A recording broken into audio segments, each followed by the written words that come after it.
مسلمان لوگ اپنے جسم کو مارتے ہیں اور خون کرتے ہیں، کیا ہے؟ قرآن مجید میں کہا بھی نہیں لکھا ہے کہ مسلمان شوڈ پیئرس دی باڈی. قرآن مجید میں کہا نہیں لکھا ہے کہ اپنے جسم کو مارنا چاہیے. جہاں تک کہ صحیح حدیث ہے، صحیح حدیث میں اللہ کے فرماتے ہیں اگر انتقال ہوتا ہے آپ کے گھر والے کا یا کوئی نقصان ہوتا ہے، میکسیمم آپ 3 دن تک سوگ بنا سکتے ہیں، 3 دن سے زیادہ نہیں، کیونکہ کسی کا بھی انتقال ہوتا ہے وہ اللہ کی طرف سے ہے. تو انتقال ہونے کے بعد بھی، موت کے بعد بھی اگر آپ کو سوگ منانا ہے، اگر آپ کو you want to wail and cry, maximum 3 days. تو یہ قرآن اور حدیث کے مطابق نہیں ہے، اور کوئی بھی کرتا ہے تو قرآن کے خلاف کرتا ہے. میں سب کا پہلا سوال کہ خدا نے، ایشور نے ہمیں کیوں بنایا؟ دوسرا سوال کہ خدا نے اتنے مختلف مذاہب کیوں بنائے؟ Why so many religions? اور تیسرا سوال خدا کانٹرڈکٹ کیوں کرتا ہے؟ خدا اختلاف کیوں کرتا ہے؟ پہلے یہ، پہلے وہ، پھر بھگوت گیتا میں، پھر قرآن میں، کیوں ایسا کانٹرڈکشن ہے؟ 3 سوال برابر. پہلا سوال کہ خدا نے ہمیں کیوں بنایا ہے، اس کے اوپر پوری تقریر کیا ہوں میں. Purpose of creation, purpose of creation پوری تقریر ہے میری 1.5-2 گھنٹے کی. سوال جواب کے ساتھ 3-3.5 گھنٹے کی، وقت نہیں ہے لیکن مین پوائنٹ کہوں گا. اللہ تعالیٰ فرماتے ہیں سورہ ملک میں، سورہ نمبر 67 ورس نمبر 2 میں، الذی خلق الموت والحیات، کہ اللہ سبحانہ و تعالیٰ نے موت اور زندگی بنائی تاکہ وہ یہ جان سکے آپ لوگ میں سے کون اچھا ہے. To test which of you is good in deeds. اللہ سبحانہ و تعالیٰ کے کئی مخلوقات ہیں، سب سے بہترین مخلوق ہے انسان. باقی جتنے مخلوقات ہیں وہ مسلم ہیں، وہ آلریڈی اللہ سبحانہ و تعالیٰ کا کہنا مانتے ہیں. ابھی جو انسان ہیں ان کو اجازت دی گئی ہے، فری ول دی گئی ہے کہ وہ اللہ کی بات مانے یا نہ مانے. Almighty God has given us the free will. Free will دیا گیا ہے کہ آپ چاہو تو اللہ کی بات مانو، چاہو تو نہ مانو. یہ فری ول دینے کے بعد اللہ سبحانہ و تعالیٰ نازل کیا ہے کہ اس دنیا کا ٹیسٹ کیا ہے، the rules and regulations. اس دنیا میں انسان کو کس طریقے سے جینا، یہ لکھا گیا قرآن مجید میں. اگر آپ اللہ کے احکامات کے مطابق چلتے ہیں تو آپ سفلتا پائیں گے اور انشاءاللہ جنت میں جائیں گے. اگر احکامات کے مطابق نہیں چلیں گے تو آپ اس ایگزامینیشن میں فیل ہوں گے اور پھر جنت میں نہیں جائیں گے، دوزخ میں جائیں گے. تو this life is a test for the hereafter. یہ زندگی آخرت کے لیے امتحان ہے. میں آپ سے پوچھوں گا کہ آپ کالج کیوں جاتے؟ تو آپ بولیں گے گریجویٹ بننے کے لیے. اب میڈیکل کالج کیوں جاتے؟ تو آپ بولیں گے ڈاکٹر بننے کے لیے. تو ہم یہ دنیا میں آئے ٹیسٹ پاس کرنے کے لیے، کیونکہ اس دنیا میں آنے کے پہلے سورہ اعراف سورہ نمبر 7 آیت نمبر 172 میں لکھا ہے کہ اللہ سبحانہ و تعالیٰ نے ساری انسانیت کو، آدم سے اب تک ساری انسانیت کو، from the lines of Adam, کھڑا کیا، پوچھا کہ کون ہے عبادت کے لائق، اور سب نے کہا صرف ایک اللہ سبحانہ و تعالیٰ. پھر اللہ تعالیٰ نے پوچھا کہ کون یہ ٹیسٹ کرنا چاہتا ہے. تو انسان، ہم بیوقوف تھے جو یہ ٹیسٹ کرنے کے لیے آئے، کیونکہ باقی لوگ، یہ پتھر، پہاڑ، جانور، یہ سب مسلم ہیں، پر ان کے پاس چوائس نہیں ہے. اگر آپ کے پاس چوائس نہیں ہے، ایک فرشتے کے پاس چوائس نہیں، جو بھی اللہ کہتے وہ ان کی بات مانتے. لیکن ہم کو چوائس دینے کے بعد اگر ہم اللہ کی بات مانیں تو ہم فرشتے کے اوپر ہو جائیں گے، اگر نہیں مانیں گے تو فرشتے کے نیچے شیطان کے ساتھ ہوں گے. تو ہم نے بولے نہیں، ہم کو تو فرسٹ کلاس فرسٹ آنا ہے، تو آ گئے ہم وہاں پر، ہم اس دنیا میں. ٹھیک ہے، تو یہ ٹیسٹ ہے، اور انسان سب سے اچھی مخلوق ہے، best creation of almighty God. تو this life is a test for the hereafter. اور اللہ تعالیٰ فرماتے سورہ داریات میں، سورہ نمبر 51 آیت نمبر 56، وما خلقت الجن والانس الا لیعبدون، کہ ہم نے جن اور انسان کو نہیں بنایا صرف اللہ کی عبادت کرنے کے لیے، اور عبادت کے لیے اللہ کی بات ماننا ضروری ہے. تو this life is a test for the hereafter. یہ جو زندگی ہے آخرت کے لیے ہمارے لیے امتحان ہے. آپ کا سوال نمبر 2 کہ اللہ نے مختلف مذاہب کیوں بنائے؟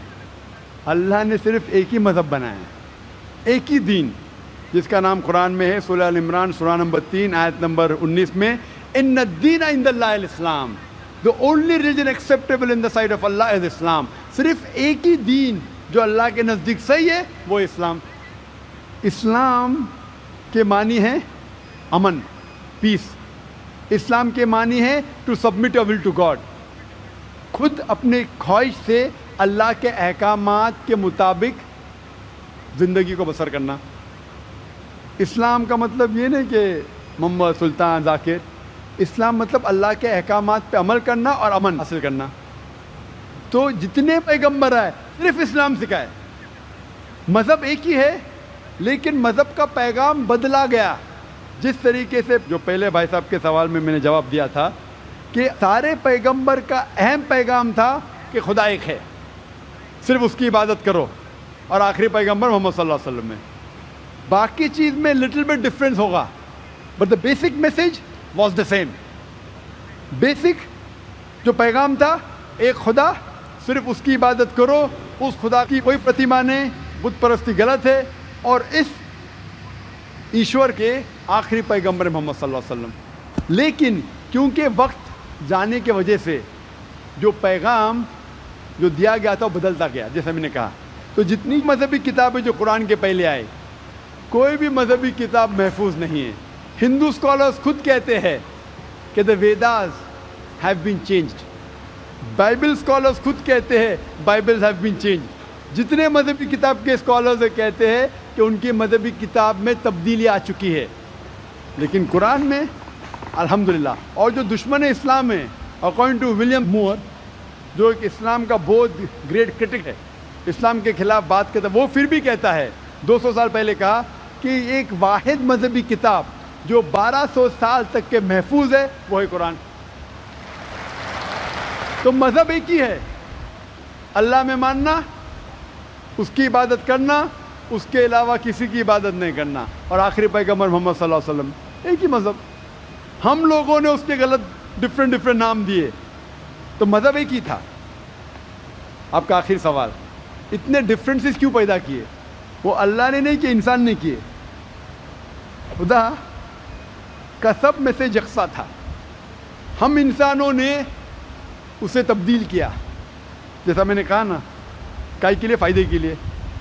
تو ابھی ہمیں یہ دیکھنا ہے کہ اصل مذہب کیا ہے. اور میں عام طور پہ کہتا ہوں، جو میں رائے دیتا ہوں میں صرف ایک طرفہ رائے نہیں دیتا ہوں کہ صرف قرآن میں مانو.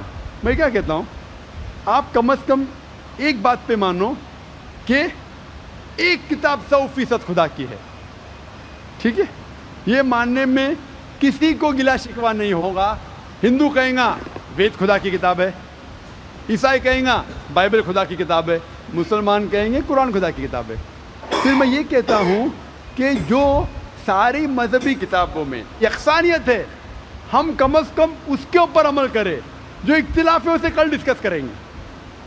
صحیح بات؟ جو یکسانیت ہے، پھر آپ کہہ سکتے یہ تو وید اور قرآن میں ہے. کرسچن کہیں گا یہ بائبل اور قرآن میں، مسلم کہیں گا قرآن اور بائبل میں، قرآن اور وید میں. تو یہ بات تو 100% خدا کی ہے. آپ اس بات کو تسلیم کرتے کیا نہیں؟ جو چیز کامن ہے بائبل، وید، قرآن میں، وہ 100% اللہ کا کلام ہونا چاہیے. باقی ہے کہنے بات پر ڈسکس کریں گے. تو ساری مذہبی کتابوں میں لکھا ہے کہ محمد صلی اللہ علیہ وسلم آخری پیغمبر. اختلاف کی بات نہیں ہے. ساری مذہبی کتابوں میں لکھا ہے کہ خدا ایشور ایک ہے، کوئی اختلاف کی بات نہیں. نہ اس کی کوئی پرتیما ہے، نہ کوئی بت ہے، اس کی عبادت کرنا چاہیے. باقی چیز چھوڑو، کم از کم اس پہ تو عمل کرو.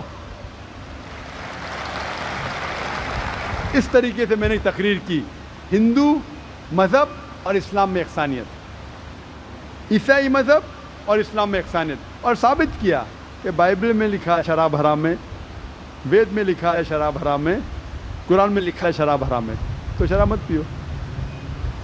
ہندو مذہبی کتاب میں لکھا ہے کہ عورتوں کو حجاب کرنا چاہیے، بائبل میں لکھا عورتوں کو حجاب کرنا چاہیے، قرآن میں لکھا عورتوں کو حجاب کرنا چاہیے. کیوں نہیں؟